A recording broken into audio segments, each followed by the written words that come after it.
Well, thank you all for coming. First of all, I question whether I was really a pro at this because although I do genealogy for a long time and researching your house involves many of the same techniques as genealogy, but I am by no means an expert on doing this. I can tell you many of the resources that are available, but I am not a good person to call and have come and look at your house and tell you all the things. Um, there are probably more people in the Historical Society down in Putnam that are better at judging the architectural features and things of the house. What I want to try to do today is to give you some of the resources and the processes that you might go through. Okay. But it's very much an individual process. It's going to depend on the house itself and what you were able to find. Okay. As Heather said, I am with the Muskingum County chapter of the Ohio Genealogy Society. I'm the chair of our library, which is on the second floor of the McIntyre Library. And we are planning to reopen for public usage this coming Tuesday. Our hours will be changing a little bit. We will be open on Tuesday, Wednesday, and Fridays from 10 till 5, and then on Saturdays from 10 until 1:30. So if there are some of the resources that I do talk about in here, you can come in and look at them at those times. And if those times are not good for you, if you can only come in evenings, then feel free to call us and see if we can set up an appointment time that works better for you. As Heather said also, if you have questions, just feel free to unmute and ask. Um, I'm more comfortable doing this in person because as a teacher, I can look at people's faces and tell when I think they're wanting to ask a question because they're not sure, but I can't see all of you when I'm in screen share. So feel free to interrupt if need be.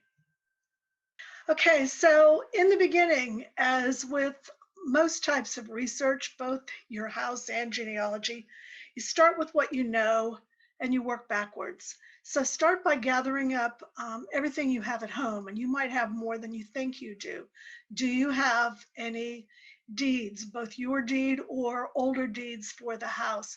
Do you have photos of the house that may show the house at different time periods that would show, oh, there's an addition on this house that wasn't there in the previous photo.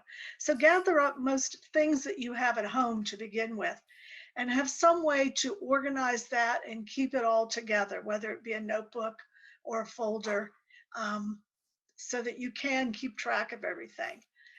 You might also consider interviewing older family members or close friends who might remember coming to visit relatives at that house. They may have pictures. They may remember, oh, yeah, I was 10 years old when they added the porch because they remember it happening. So don't forget to interview people. Might also consider interviewing neighbors who've lived there for a long time. What do they remember about any major renovations? They may say, well, yeah, I know the house was built at the same time that my house was, and photos that might show your house or whatever. So always start with what you know. Then there are three main areas of research that I think. One is obviously researching the house itself, but also you want to be researching the real estate and also the people who owned it or the people who lived there at one time. Because you also have to remember that they could have been renters or were living in a house that was owned by other family. Right. So there are the three different aspects to that. And we'll start with talking about the house and some basic history. Um, Learn when your area was first settled. Um, Certain areas of the county were settled earlier than others, and the local history books will tell you the time periods that people first began moving into certain areas and what kind of ethnic groups were they, because that could affect the style of the house that they might have been building. What were the prevailing architectural styles at the time, right? So learning a little bit about the local history is also an important thing. Then, okay. Right. And then learning more about the house. And on the handout, you have a copy of this slide, and it has some websites that give some basic information about different styles of old houses. There is also in your handout a list of books that are available at the John McIntyre Library. And this list I did about a year and a half ago when we did this presentation the first time. Um, so there may have been some changes to it. I can't swear that they're all still on the shelf. They may have added some new ones. But looking at the websites first will give you just a basic idea of trying to figure out um, basic style of the house. To figure out is it a Queen Anne, is it a Victorian, is it a Cape Cod? All of those can give you some hints as to when it was built.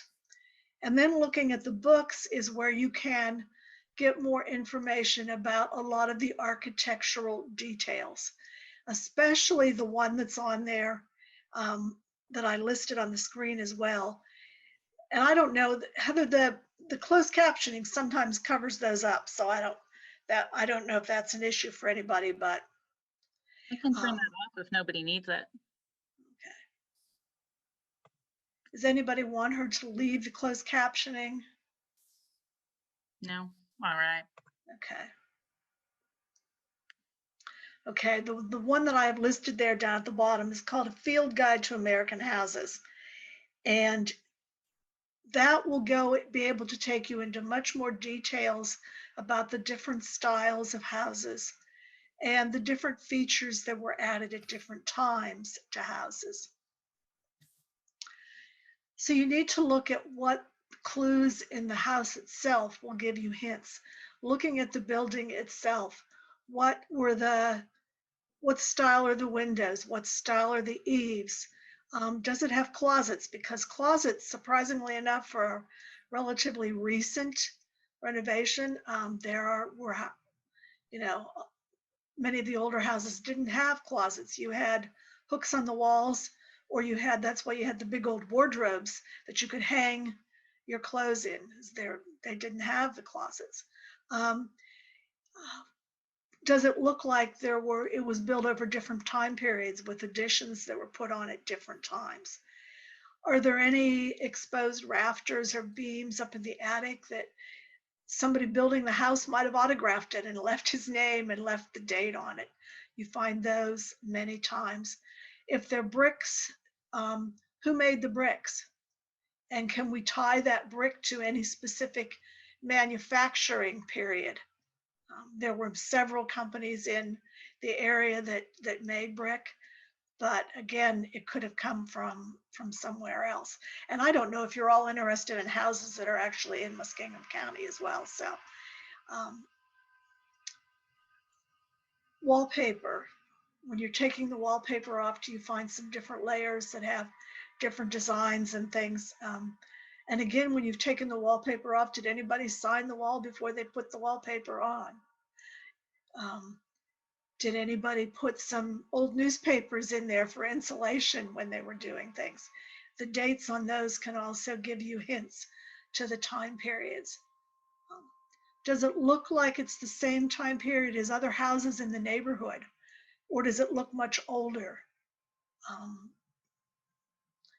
and if other people in your neighborhood know when their house was built and yours looks much older than that, that can also be an addition. Even basements can give you a clue. My grandmother's basement was divided into a couple of rooms, and I later figured out those corresponded to additions that had been built on the house. So you had the basement, and there was a wall when the first part of the house was built. They added an addition, they added more basement, but that wall was still there. It always reminded me of Silence of the Lambs in her basement, truly. It was kind of spooky when I was a kid. Does the house have in the basement something that probably was used as a coal storage? You know, we turned that into another separate room later in our house. but we knew that put it in a time period that they were still using coal furnaces when it was built. Um, does it face the same direction as the other houses? If yours is facing one way and everybody else is facing, if you're facing north and everybody else is facing east, maybe the road changed. The road you were on wasn't built when those other houses were built, or vice versa. Okay. So that can also be clues on maps. And of course, if you find anything, in the yard or whatever that could be dated, that have bottles and nails on it. We had someone come in the other day who worked at the library, whose friend had found um, some like metal. We don't know if they were bronze, iron, whatever, little vases buried in her yard. She had no idea, but there was a manufacturer's name on the bottom. So she was going to try to trace that manufacturer to see when they might have been there. They looked like the little urns that you have now in cemeteries. And we didn't know if they came from an old cemetery or what. But all those kinds of things can be clues. Anything that you can identify and keep track of, in that notebook, keeping track of figuring out when time periods were, can help you narrow down things about the house. Okay, any questions as we go along?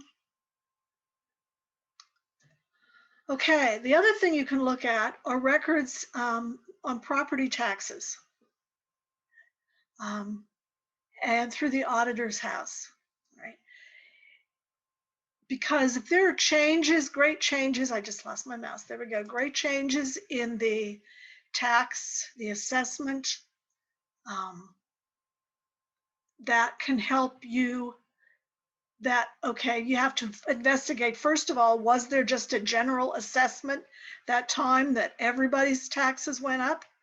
Or did it make a big jump because something was added to the property? They added an addition to the house. They built an outbuilding, they built a garage, something like that.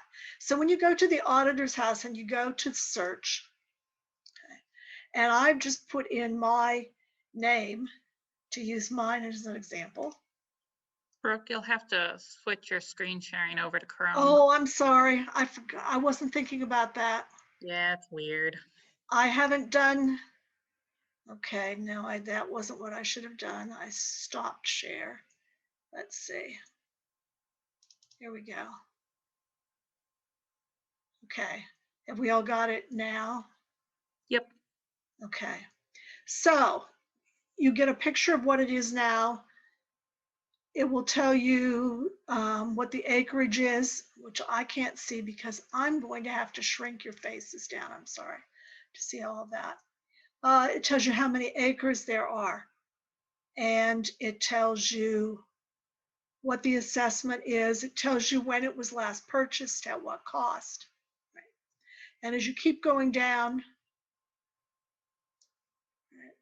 you get some more information about the current taxes, but you can trace the history of the value by going over to value history.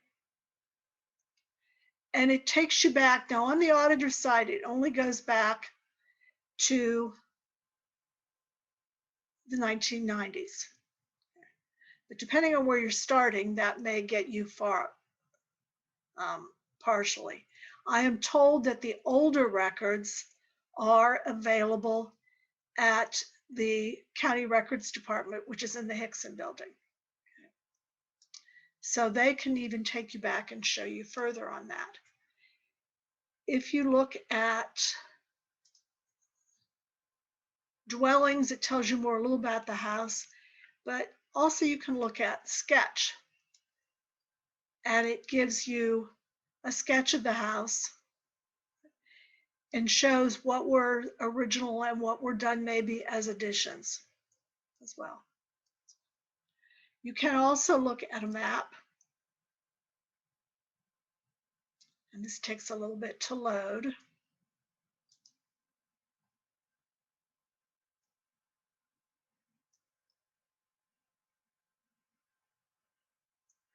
And then when you scroll out from the house, you can see an aerial view of that area.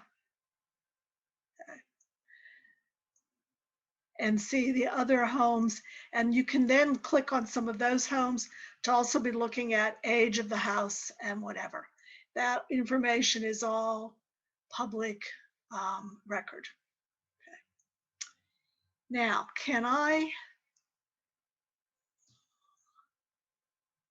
do I have to stop sharing, Heather, and then go back and reshare the slides? I can't switch back and forth.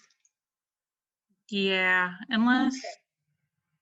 Well, we'll do, well, that's fine. you can just share your screen, but then everybody will see what's on your screen. Right.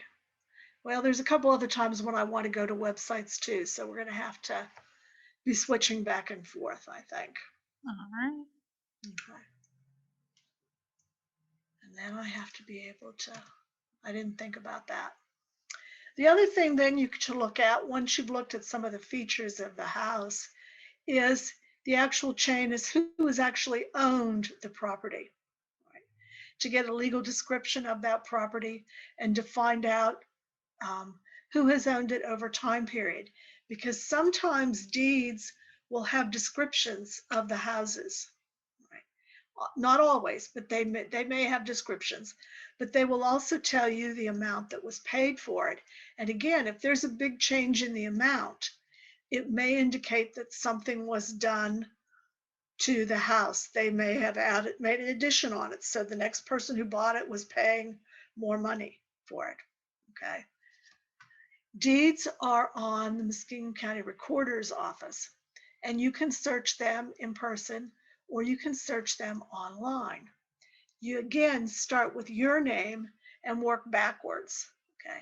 The Recorder's Office on the slide that you have on your handout as well shows you what year they have tax maps for.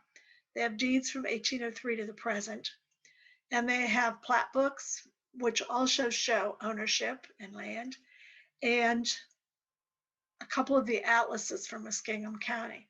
And I will tell you some of the ones that we have upstairs. So when you're going to search them online, we're going to go on and look at that. And I'm going to have to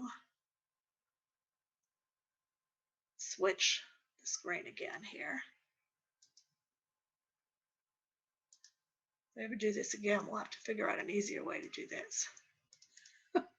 Okay, so when you go to the Muskingum County Recorder's Office, one thing to note is when you're searching anything before the dates they have here, you have to use what they call the historical indexes.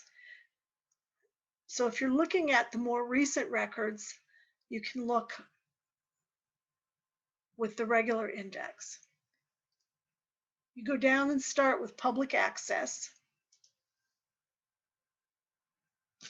And because we're going to go back and look at older ones, we're going to look at the historical index. And in your handout, you have printouts from the recorder's website as to how to do all of this. So don't worry about trying to write it all down, but we're going to look at some examples just to see what you can find, right? So the first thing I had, and I suppose that I had an old deed for the property, and I know that somebody bought it in 1901. So the first thing I'm going to do is go back that I want to look to the deeds for that time period in 1901. So I select that it's deed book 5. Okay. And I know that my person was the grantor, the grantee, which means that they're the person who bought the property. Okay. And I know that that person's name was Belle Roberts. So I put their name in and I do a search. And you will get the pages from the index coming up. You can see over on the left that there's more than one page to this index. Deed books are indexed kind of unusually till you get used to it. You can see that everybody on this particular page, their last name begins with an R and their first name begins with a B. because that's what we searched for up there, Roberts and Bell. So there is somewhere else in this deed index, last name Roberts, last name with an R, first name with a J, and so on. So it can take a little bit of searching. If you only know a last name, you're going to have to go through several of them. But example that I picked was Bell Roberts, who's on the second line. And I'm going to enlarge this so we can see it a little bit better. And I gave you in your handouts as well a worksheet that you can use to write down the information you find on the index, because you want to record the date that this transaction took place, the grantee, which is the person who bought the property, and they bought it from the grantor, James H. Trout. It's recorded in volume 125 on page 110. And it gives you a legal description of the property. Tells you that it's in range 13, township 11, section 13, the southeast quarter. And there's 4 acres. And it also notes except for the coal. So Bell evidently bought rights to the land, but not to the coal, not the mineral rights. Okay. This range and township, hard to explain. It is a whole nother workshop. Those of us who do genealogy or read this very often know that learning the ranges and townships and sections is a whole nother issue. But again, in your handouts, you have a page that explains the township and range system, and it shows you some maps that show you where the sections were on the page.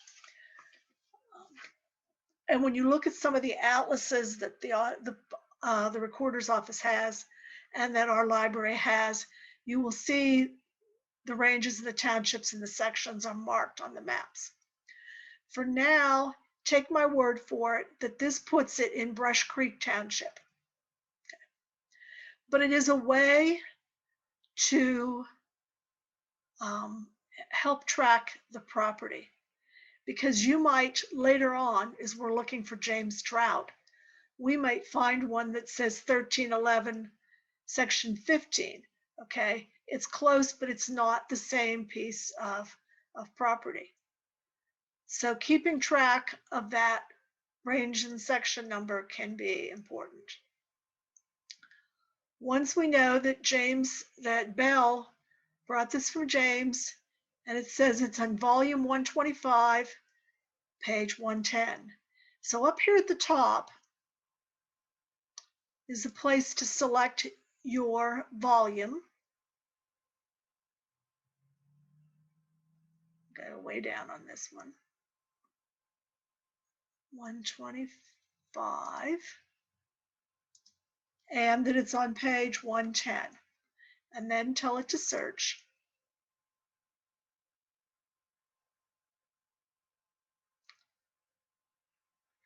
And it will take you to the deeds, which have been digitized and kept online. Now, not all counties have them online. We are very lucky that Muskingum County has these online. And it happens to be the very first one on the page where James Trout sold this piece of property to Bell Roberts. And some of them are easier to read than others. This one started out not too bad, and it got a little harder to read as we went on. But again, you can enlarge it more if you need to. And it tells that known by all present, James Trout and Anna Trout, his wife, the county of Muskingum, right, for sum of $225 paid by Bell v. Roberts, also of the county of Muskingum in the state of Ohio. And it will go on and tell you the description of the property. Again, it will repeat that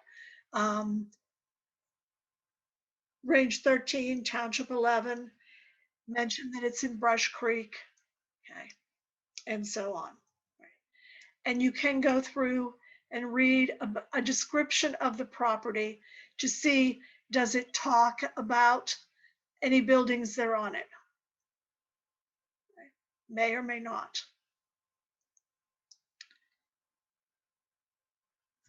There is also in your packet a form called a deed abstract that will help you when you're reading these, going through and keeping track of the information that you're finding.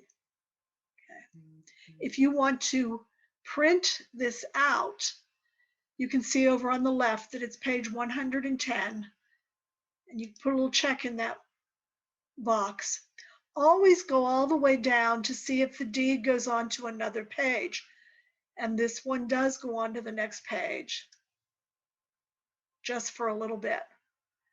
But that means that when I print it, I'm also going to want to print that page as well.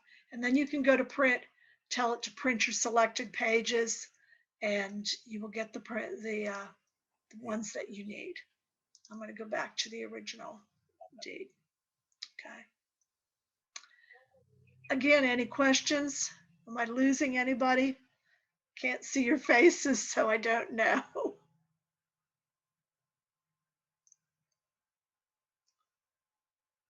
Okay. Now suppose we want to find out, okay, Bell brought this property from James Trout. When did James Trout get the property? So James Trout is now the grantee. And we're going to put James Trout's name in.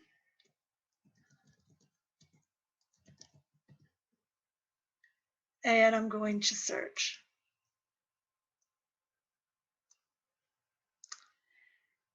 And I'm going to scroll down, and I am not going to find the same piece of property. I am going to find a James Trout selling land, but it's not the same piece. It's in the same range and township, but it's a different section. So you might want to look at just that just to see what he sold to Mr. McConnell here, but it's not the piece that he sold to Bell. And when I continue going on down, I don't think I found James Trout anymore. Right. And I did not find him on page 2. So I want to go back in time. I'm going to switch from deed book 5 to deed book 4, looking for James Trout. And it took a little while, but I found him on the second of those 4 pages. Okay. On the second line, there's James Trout. And this time, there's still they don't have the whole description, but it does say 4 acres. And I knew from my previous deed that the piece he sold to Bell Roberts was 4 acres. It says it was bought in 1989 from Joseph Boyd, ADMR. Anybody know what hazard a guess for the ADMR means?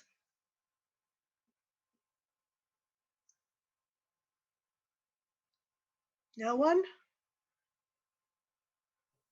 Administrator. Yes, okay, administrator, which probably means he's the administrator of what? An estate. An estate. So Joseph Boyd is administering the estate for somebody who passed away, which is when James Trout bought this property. So it says 91, 491. So I'm going to go back up in my deeds.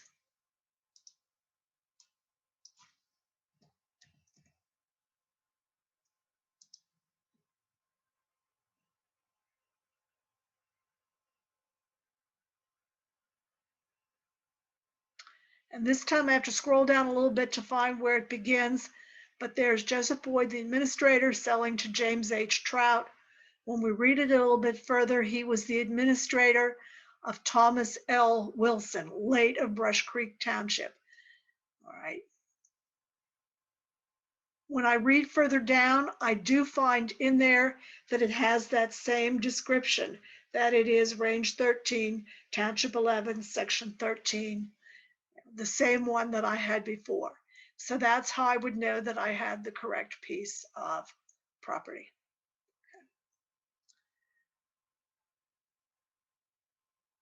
You can go back further, use Thomas L. Wilson as your grantee, put him in up there, search, and you go back another handout. And I believe I put on the slide that you do have that, yes, we went back and we found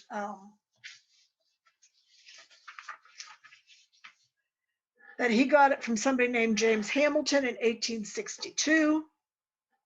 And when I did James Hamilton, it took me back, I was able to go back as far as 1822 on this particular piece of property.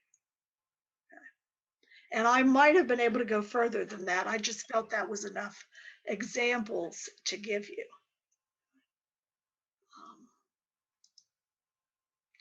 So in that handout, you had the deed abstract where you can keep track of the information you found on the deed. And you had a worksheet where you could keep track as you went backwards, who became the which grantee then became the grantor, and so on, going back and forth. Okay. And the description that shows you, if we were doing this in person, I'd be able to hold these up a little better, that shows you how they divided up sections and quarter sections and southeast corners of quarter sections and all that. It can get very complicated. If you come in sometime to the genealogy, and we have some larger maps, and we can show you specifically where all of those were in Muskingum County. We had a map under glass on our table. I just could not get it small enough and still readable to put it in your handouts. I tried, but it just wasn't working. Okay. So again, any questions?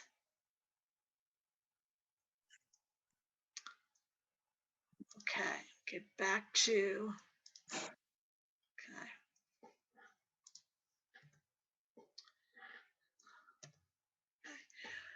okay. In the genealogy room, we also have early atlases. 1866 is our earliest one. They show owners of properties. You need a magnifying glass, but they do show the owners. They also show houses and sometimes other buildings that were on the property. They're just as little squares, but you know there was a house there as of that time period. Many of them also show like schools and businesses as well, just depends on which one.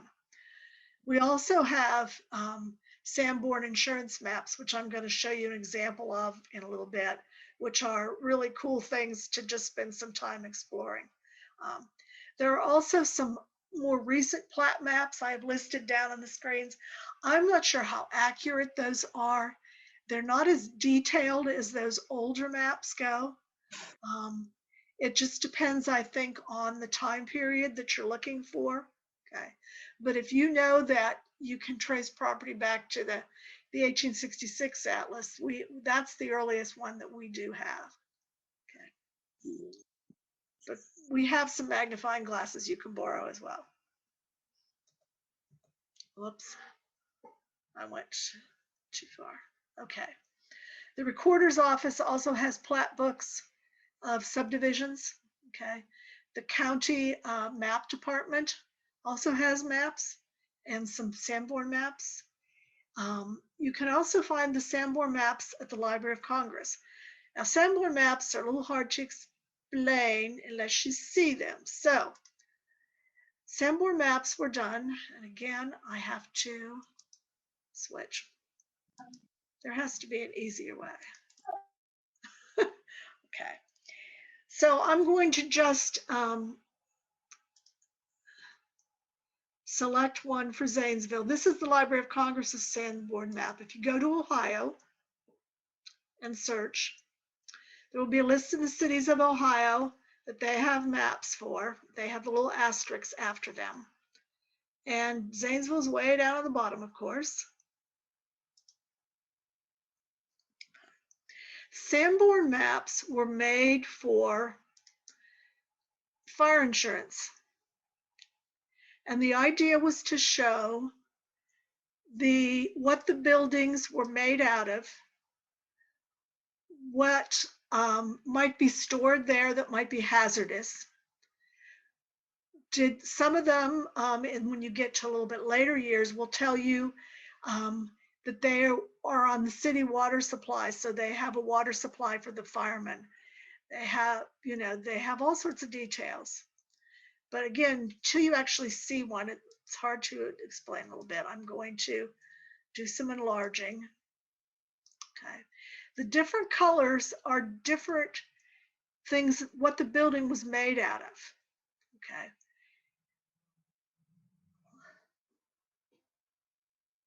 Pink, I believe, is brick.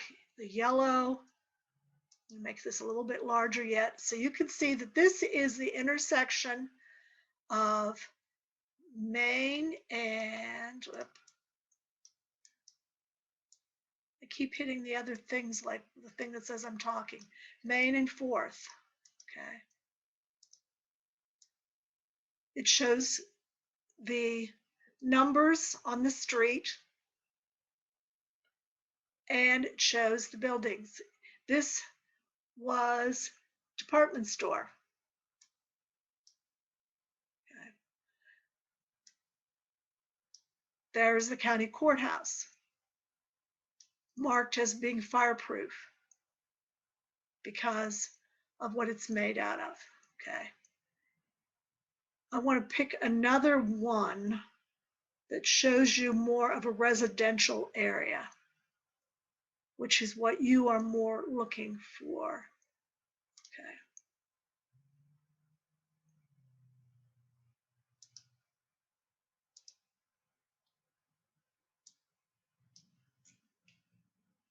This is Gilbert and Underwood, which I don't believe even exists anymore. Okay. Again, the different colors show what the different houses were made out of. If you see a D on them, or sometimes it's a DW, it's a dwelling. Somebody lived there. Okay. Two stories. Right. And there are keys in the front of all of these to tell you all the different symbols. Okay. This one shows the school. And again, they were noting that it had 4 fire extinguishers and it had steam heat, so that insurance companies would know when they were insuring things.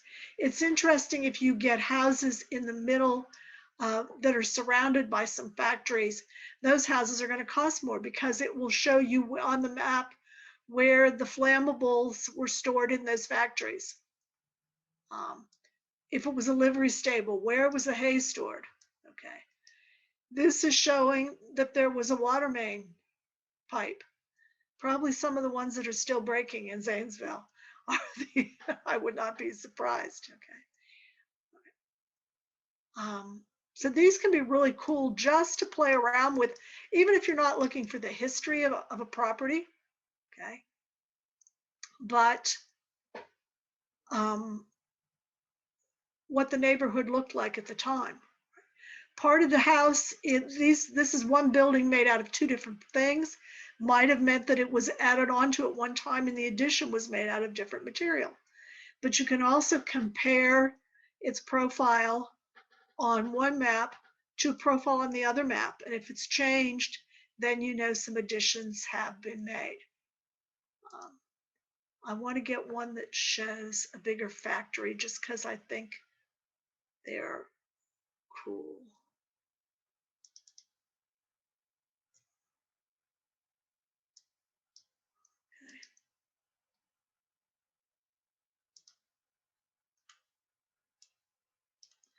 This is down along the river and the railroad tracks, Brown Manufacturing. So it shows what's stored in different places and that this was the finishing room. Okay. All those different things, where the railroad was. This was shipping. okay, with storage on the second and third floor.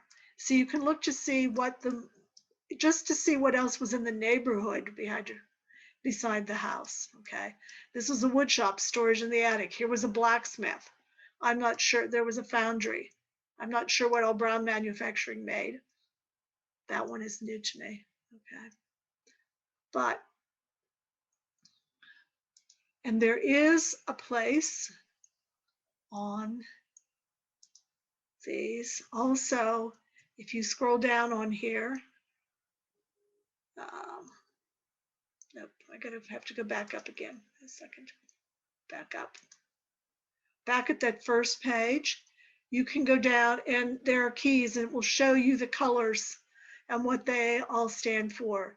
And they differentiate, is this a brick building? Is it a wood building? Is this a brick facade with wood underneath? It has all the different keys and things that you can use. Yeah. And I like to just look at them sometimes out of curiosity. Brooke, are there dates on those maps? Yes, those were done in particular time periods. What we have in our library to actually look at is from the 1950s. What they have in the Library of Congress for Zanesville is 86, 89, 95, 1919. And no, that's the Ohio one. This is what the Library of Congress was, 1886, 1889, 1895. The Ohio Web Library has some later ones, but some of them are in black and white. So that doesn't help you as much with all the color keys and stuff like that. Okay. The county map department also has a couple of the Sanborn maps too. They're these big, heavy books. The one we have that someone gave us is a 1951. And I'm not sure when they quit doing them. I really don't know. Okay. Okay, city directories are another possibility. I'm getting a little long here. So a city directory will help you with who was living in the house. We have quite a few years.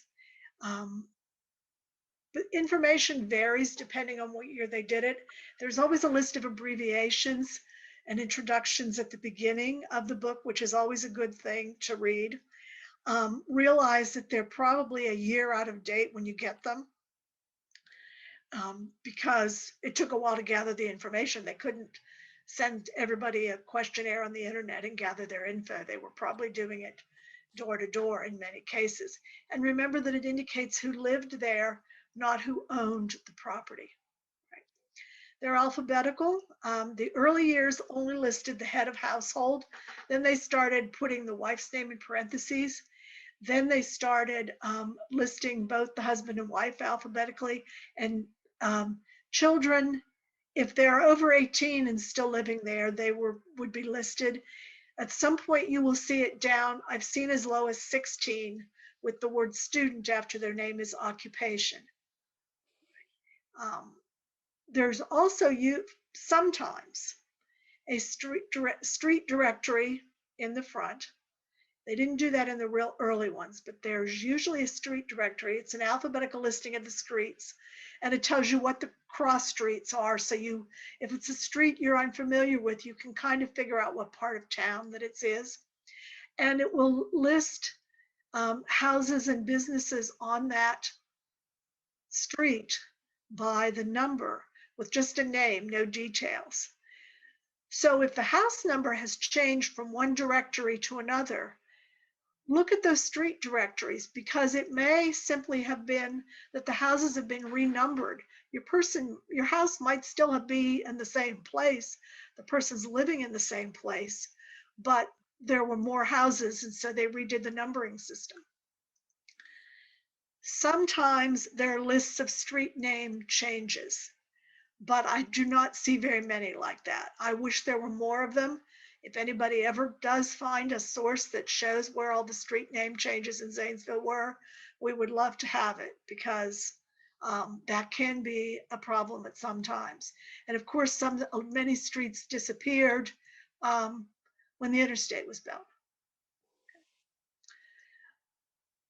Accuracy for city directories, again, you can't be sure that they're totally accurate. I moved here in 1977 and I started looking in city directories, and I don't show up till 1985. I don't know why I wasn't in there for those 8 years in between, but unless, you know, I know I was renting for part of that time, but I'm just not there. So just because you don't find somebody in there doesn't mean they, especially in the more recent ones, you know, don't assume that they weren't around. Be looking for some other types of information. Phone books, I did not list on here, but phone books are another source of trying to find addresses where people lived. Okay. Censuses can also be a thing to help you with the history of a house. And because they, depending on what year it was, they asked what the value of the home was. They asked if it was owned or if it was mortgaged. They might have asked the value of the real estate. It varied from year to year during the census. But if you look at a census in one year and see a value of a property, and you look at it later and see a value of a property, again, it could have increased because they added on to the house. Or if it's or they built a barn, or they built a garage or something, that can increase the value. And it's a clue to go and look at other sources. Look at the neighbors and look at the values of their property as well. If the family greatly increased in size, if they had 4 people living in the house in one year and 10 years later there's 8 people living in the house, they may have felt that they needed to add on some bedrooms. Okay. So that can also be a hint of a time period if you have an addition on the house that maybe it was done when that family size increased. Censuses, you can find them on Family Search, on Heritage Quest, on Ancestry. Family Search is free on any computer. Heritage Quest is free through the Muskingum County Library System. It's one of their databases. Ancestry is free through the Muskingum County Library System. Normally, you can only use it when you're actually in the library, but during the pandemic, they've made an exception for that, and it has been free from home with your library card. I don't know how long that's going to last.